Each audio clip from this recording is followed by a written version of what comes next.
வணக்கம். தான் கட்சி ஜெயிக்கிறதுக்கு பாடுபடுறவங்கள பார்த்திருப்போம். கூட்டணி கட்சி ஜெயிக்கிறதுக்கு பாடுபடுறவங்கள பார்த்திருப்போம். ஆனா, எதிர்க்கட்சி ஜெயிக்கிறதுக்கு பாடுபடுற ஒரு தலைவர பார்த்திருப்போமா?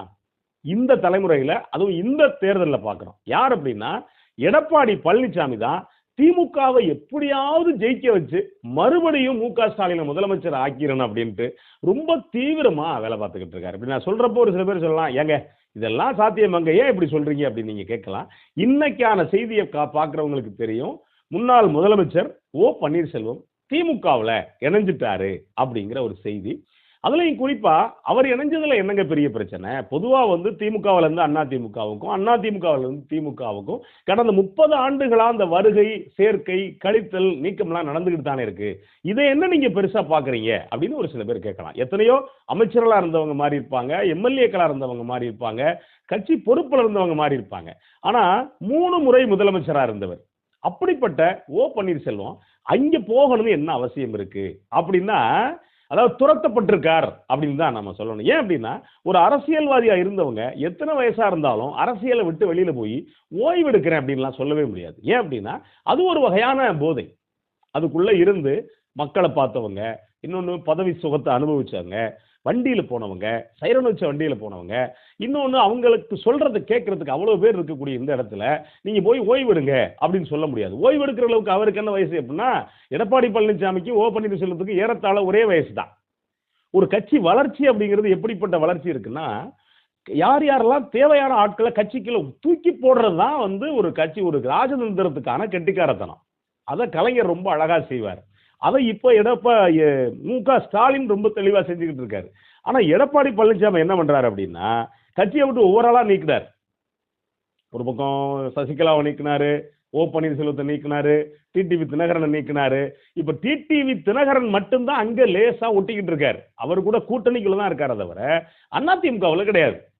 ஆனா என்ன அப்படின்னா, இந்த ஊர்ல சொல்லுவாங்க, "நீ பொத்தி பொத்தி நான் பொத்தி பொத்தி அடிக்கிறேன்டி பொண்டாட்டி, நீ பொறுமை பொறுமை அடடி பொண்டாட்டி" அப்படிம்பாங்க. அது மாதிரி ரொம்ப அழகா டிடிவி தினகரன் என்ன பண்ணிட்டாருன்னா, அவர் மட்டும் போய் உட்கார்ந்திருக்காரு. இப்ப தொண்டர்கள் எங்க போறாங்க அப்படின்னா, அவர்ட்ட இருந்த தொண்டர்கள் சசிகலா கட்சி ஆரம்பிச்சிட்டாங்க. இப்ப சசிகலா கிட்ட போறாங்க தொண்டர்கள். அப்ப என்ன ஆச்சு அப்படின்னா, கூட்டணியில ஒத்தாளா போய் உட்கார்ந்திருக்காரு டிடிவி தினகரன். தொண்டர்கள் எங்க இருக்காங்க அப்படின்னா, அவங்க சசிகலா பக்கம் வந்துட்டாங்க. சரி, இதுதான் விட்டுருங்க. அந்த கட்சியில ரொம்ப முக்கியமான ஆள் யாரு அப்படின்னா, எம்ஜிஆர் காலத்துல இருந்து ரொம்ப பிரபலமான ஆளு, நம்பிக்கைக்குரிய ஆளு செங்கோட்டையன். செங்கோட்டையனுடைய போராத காலம் அவர் எங்க போய் இணைஞ்சிட்டார் அப்படின்னா, விஜய் கிட்ட போய் இணைஞ்சிட்டார். விஜய் கிட்ட போய் இணைஞ்ச பிறகு அங்க என்ன சிக்கல் அப்படின்னா, நீங்க எவ்வளவு பெரிய தூண்கள்லாம் காலியானா ஒரு கட்சி எப்படி இருக்கு யோசிச்சு பாருங்க. அங்க போய் இணைஞ்ச பிறகு அவருக்கு என்ன சிக்கல் அப்படின்னா, பேசவும் முடியல, கூடவும் போக முடியல. எந்த ஊருக்கு போனாலும் அந்த ஒன் மேன் ஷோன்னு சொல்றாங்கல்ல, அதை ரொம்ப தெளிவா விஜய் பண்றாரு. யாரும் பேசுறது இல்லை அப்படின்ட்டு அவரா உட்கார்ந்து பார்த்து படிச்சு அழுது தீர்த்து அப்புறம் கோவப்பட்டு சங்கடப்பட்டு கண்ணீர் சிந்துற மாதிரி நடிச்சு அவரே எல்லாரையும் விமர்சனத்துக்கு உள்ளாகி தன்னைத்தானே அவர் எல்லாத்தையும் பண்ணிக்கிட்டு விஜய் வந்துடுறாரு. அங்க எப்படி அப்படின்னா, இடத்துல ஹிட்லர் கணக்குல விஜய் இருக்காரு. விஜயை தாண்டி யாரும் இல்லப்பா அப்படிங்கிற இடத்துல அங்க இருக்கு. அப்ப செங்கோட்டையனுக்கு என்ன வேலை அப்படின்னா, இப்ப அவர் ஏன்டா போனோம் அப்படிங்கிற இடத்துல, அதாவது எப்படின்னா, இந்த இருதலைக்குள் எலும்பு மாதிரி ஒரு பக்கம் செங்கோட்டையன் முழிச்சுக்கிட்டு இருக்காரு. சரிங்க, பன்னீர்செல்வம் எப்படிப்பட்டவர் அப்படின்னா, ஜெயலலிதா முதலமைச்சரா இருந்தப்ப காபந்து முதலமைச்சரா ரொம்ப தெளிவா இருந்தவர். அவங்க சிறைக்கு போனப்பவும் சரி, அதே மாதிரி உடல்நிலை சரியில்லாம இருந்தவும் சரி, பன்னீர்செல்வம் காபந்து முதலமைச்சரா இருந்து அந்த கட்சியை காப்பாத்தி பொறுப்பை காப்பாத்தி மறுபடியும் ஜெயலலிதா கிட்ட ஒப்படைச்சவர். ஆனா அதீதமான விசுவாசி. அப்படி ஒரு விசுவாசி நீங்க பார்க்க கூடாது. முதலமைச்சர் சீட்லயே உட்காராம தனிச்சேர் போட்டு உட்கார்ந்தவர். அநியாயத்துக்கு விசுவாசமா இருந்தவர். அதனாலதான் அந்த பொறுப்பை திருப்பி ஒப்படைச்சாரு. பன்னீர்செல்வத்துக்கு எடப்பாடிக்குமான இது என்ன அப்படின்னா, இவரு பொறுப்பை ஒப்படைச்சாரு. ஆனா பன்னீர்செல்வம் இது எடப்பாடி பழனிசாமி எப்படி அப்படின்னா, அது மறக்கவே முடியாது. அது பின்னாடி ஒரு வாய்ஸ் போடுவாங்க பார்த்திருக்கீங்களா? தவழ்ந்து போய் சசிகலா காலில் விழுந்து பொறுப்பு வாங்கினாரு. வாங்குறப்ப கூட பின்னாடி ஒரு பேக்ரவுண்ட் வாய்ஸ் போடுவாங்க பல பேர். மாடு புடி மாடு, மாடு புடி மாடு அப்படின்னு சொல்லி போடுவாங்க.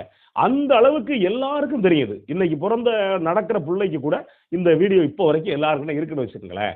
அப்படி முதலமைச்சர் ஆனவர் அதே சசிகலாவை யாருன்னு தெரியாம கட்சியை விட்டு நீக்கிறாரு. அதாவது நம்பிக்கை துரோகம் அப்படின்னா அதுக்கு என்ன அப்படின்னு நீங்க அப்படியே எடப்பாடி பழனிசாமியை பார்த்து கத்துக்கலாம். அவ்வளவு தெளிவா கட்சியில சரி இவர் முதலமைச்சராகிறதுக்காக சசிகலாவை நீக்கினாருங்க. பன்னீர்செல்வம் திரும்ப திரும்ப கேட்கிறாரு, கட்சியை இணைக்கணும், கட்சியை வலுப்படுத்தணும் அப்படின்னு ஓ பன்னீர்செல்வம் கேட்கிறாரு.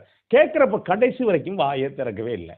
இப்போ நீங்க யோசிச்சு பாருங்களேன், எத்தனை ஆட்கள் இந்த கட்சியில தூணா இருந்த பல பேரு கட்சியை விட்டு ஏறத்தாழ போயிட்டாங்க. சரி, வைத்திலிங்கம், நீங்க டெல்டா பகுதியில நம்பிக்கைக்குரிய ஒரு தலைவர் ஜெயலலிதாவுக்கு. அப்படிப்பட்ட வைத்திலிங்கம் இருந்து பார்த்தாரு, அவரும் திமுகவுக்கு போயிட்டார்.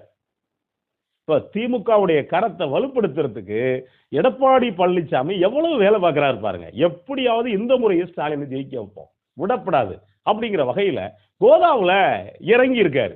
ஆனா என்ன அப்படின்னா, பிஜேபி இன்னொரு வேலையும் பார்க்க போறாரு. என்ன அப்படின்னா, பிஜேபி கிட்ட கட்சியை கொடுத்துருவாரு. இந்த தேர்தலோட பிஜேபி கிட்ட கட்சியை கொடுக்கறதுக்கான வாய்ப்பு நிறைய இருக்கு. அதிமுகங்கிற பேர்ல நீங்களே நடத்திக்கங்க அப்படின்னு இனி இந்த தேர்தல் முடிஞ்சு பண்றதுக்கான எல்லா வேலையும் அவர் ஒரு பக்கம் பார்த்துக்கிட்டு இருக்காரு. சரி, இன்னொரு பக்கம் யோசிச்சு பாருங்களேன். அதாவது திமுகவுக்குள்ள கட்சியில ஐக்கியமாகறவங்க பெரிய தலைவர்கள் நிறையா. ஒரு சில பேர் கேட்கறாங்க, ஏங்க ஓபிஎஸ் பண்றது சரியா, நியாயமா அப்படின்னு கேட்கறாங்க. ஓபிஎஸ் பண்றதுல என்ன தப்புன்னு தான் யோசிக்க வேண்டியிருக்கு. ஏன் அப்படின்னா, அவரால் பாஜகவுக்கு போக முடியாது. ஒரு நேரம் பாஜக சொல்றதெல்லாம் கேட்கிறாரு அப்படின்னாங்க, அவர் உடைச்சு விட்டாரு. நீங்க சொன்ன இடத்துல நான் கையெழுத்து போட்டேன், நான் என்ன செஞ்சேன் அப்படிங்கிறார். அது அவருடைய குணமும் கூட. அப்ப பாஜகவுக்கு அவரால் போக முடியல. சரி, அதை விட்டுட்டு எங்கெங்க போய் நாம் தமிழருக்கு போக முடியுமா? நாம் தமிழர் சூழ்நிலை யோசிச்சு பாருங்களேன். இவரெல்லாம் போய் ஒரு நாள் நிற்க முடியாது. சரி, இதுதான் அப்படின்னா 3 முறை முதலமைச்சராக இருந்தவர் விஜய் கிட்ட போய் என்ன செய்ய முடியும்? அவர் தனியா கடந்து கத்துவாரு, குதிப்பாரு, வைப்பாரு, அப்புறம் அழுதுட்டு அவர் பாட்டுக்கு கிளம்பி போயிடுவாரு. இவர் 1000த்துல ஒரு ஆளா உட்கார்ந்து இருந்துட்டு வரணும். அப்ப என்ன அப்படின்னா, தனக்குத்தானே இவ்வளவு கொடுமை எல்லாம் அனுபவிக்க முடியாது. அதுக்கு நீங்க ஓய்வே எடுத்துடலாம். அப்ப ஒரு கட்சி தலைவனா இருந்தவர், ஒரு கட்சியுடைய வழிகாட்டியா இருந்தவர், ஒரு முதலமைச்சரா இருந்தவர் இருக்கிறவருடைய முதல்ல அவங்களுடைய அனுபவத்தை வாங்கி உள்வாங்கிக்கிறது, அவங்கள்ட்ட இருக்கக்கூடிய எப்படி பார்த்தாலும் ஒரு மாவட்டத்துக்கு ஒரு 100 விசுவாசியாவது நீங்க ஓ பன்னீர்செல்வத்துக்கு இருப்பான். 100 விசுவாசி 100 பேரை திரட்டினா எவ்வளவு பேர்? 10,000 பேர். 10,000 பேர் விட்டுருங்க, 100 விசுவாசி 5 பேரை திரட்டினா கூட எவ்வளவு? 50 பேரை திரட்டினா எவ்வளவு ஆச்சு? அப்போ ஒரு 5,000 பேர், ஒரு மாவட்டத்துக்கு 5,000 பேர் அப்படிங்கிறது தேர்தலை நிர்ணயிக்கிற, வெற்றி தோல்வியை நிர்ணயிக்கக்கூடிய வாக்கு. இதையும் தாண்டி அவருக்கு ரொம்ப இதாக உள்ள பகுதி இருக்குல்ல, தேனி மாவட்டம், மதுரை மாவட்டம் பகுதி, விருதுநகர் மாவட்டம் பகுதி, அதே மாதிரி திண்டுக்கல் மாவட்டத்தில் ஒரு பகுதி, அவருக்குன்னு குறிப்பிட்ட வாக்காளர்கள் இருக்காங்க. இதெல்லாம் யோசிச்சு பாருங்களேன். இது எல்லாமே எந்த கட்சியில் அவர் இருக்காரோ அந்த கட்சிக்கான வெற்றி வாய்ப்பை கூடுறதுக்கான இன்னொரு வாய்ப்பா ஒரு பக்கம் அமையும். அப்ப என்ன ஆகுது அப்படின்னா, ஸ்டாலின் கரத்தை இப்ப யார் வலுப்படுத்தியிருக்கா? எடப்பாடி பழனிசாமி வலுப்படுத்துறார். சரி, இன்னொரு பக்கம் கட்சியில சேர்ந்தா கூட்டணியில சேர்றதை யோசிச்சு பாருங்களேன். யாருமே எதிர்பார்க்கவே இல்லை. தேமுதிக உள்ள வந்துருச்சு.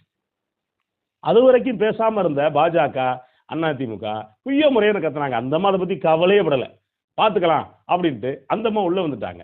அப்புறம் இவர் விஜய், அவர் ஆட்சியில் பங்கு, அதிகாரத்தில் பங்கு, முதலமைச்சர் நீங்க மட்டும்தான் அவர் சொல்லலை, மற்ற எல்லாத்தையும் சொல்லிட்டார். நீங்க முதலமைச்சர், நான் அப்படி ஓரமா உட்காந்துக்கிறேன் மட்டும் சொல்லாம எல்லாத்தையும் சொல்லிட்டாரு. இவ்வளவு சொல்லியும் யாரும் அந்த கட்சிக்குள்ள உள்ள போகல பாருங்களேன். அப்ப என்ன காரணம் அப்படின்னா, நம்பகத்தன்மை. ஒரு கட்சியில பொறுத்தர் போய் சேர்ந்தார்னா சேர்றவங்களை மதிக்கணும், அதுக்கான சூழல் இருக்கு. கூட்டணியில சேர்ந்தா அந்த கூட்டணியில எப்படி வேலை பார்ப்பாங்க அப்படிங்கிற இவ்வளவு இருக்கு. இவ்வளவு இருந்தா தான் ஒரு கட்சினா விஜய் என்ன நினைச்சிட்டாரு அப்படின்னா, நம்ம நமக்கான முகம் இருக்கு, மக்கள்கிட்ட அறிமுகமாயிருக்கும், அதனால நம்ம போனோம்னா மக்கள் கடன்னு குத்தி தள்ளிடுவாங்க ஓட்ட அப்படின்னு அவரா முடிவு பண்ணிட்டாரு.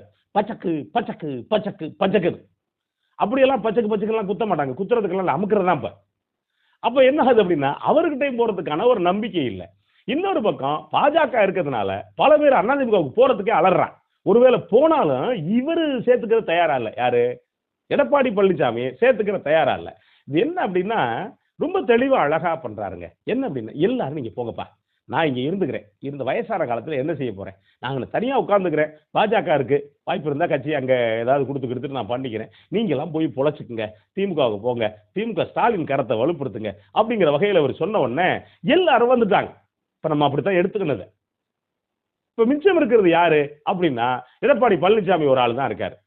அப்ப அவர் என்ன செய்ய போறாரு அப்படின்னா, 2 நடக்கும். ஒன்னும் கட்சியை அங்கே கொடுத்துருவாரு, இல்லைன்னா என் தொண்டர்கள் அடுத்த கட்ட தலைவர்கள் எல்லாம் போன பிறகு நான் என்னப்பா செய்ய போறேன், பேசாம நானும் திமுகவில் இணைஞ்சாலும் இணைஞ்சுக்கிறேன் அப்படின்னு எதிர்காலத்துல ரொம்ப காலம் இல்லை, 2-3 மாசத்துல எடப்பாடி பழனிசாமி சொல்றதுக்கான எல்லா வாய்ப்பு இருக்கு.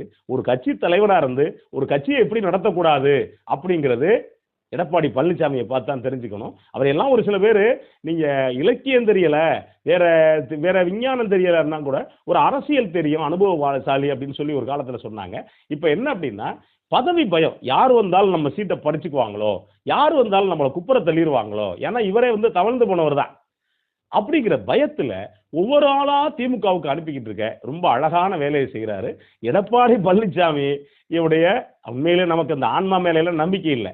எடப்பாடி பழனிசாமியுடைய அந்த செயலை பார்த்து ஒருவேளை எம்ஜிஆருடைய ஆன்மாவோ இல்ல ஜெயலலிதாவுடைய ஆன்மாவோ மன்னிக்குமா அப்படிங்கிற ஒரு கேள்வி இருக்கு. பார்ப்போம். நன்றி, வணக்கம்.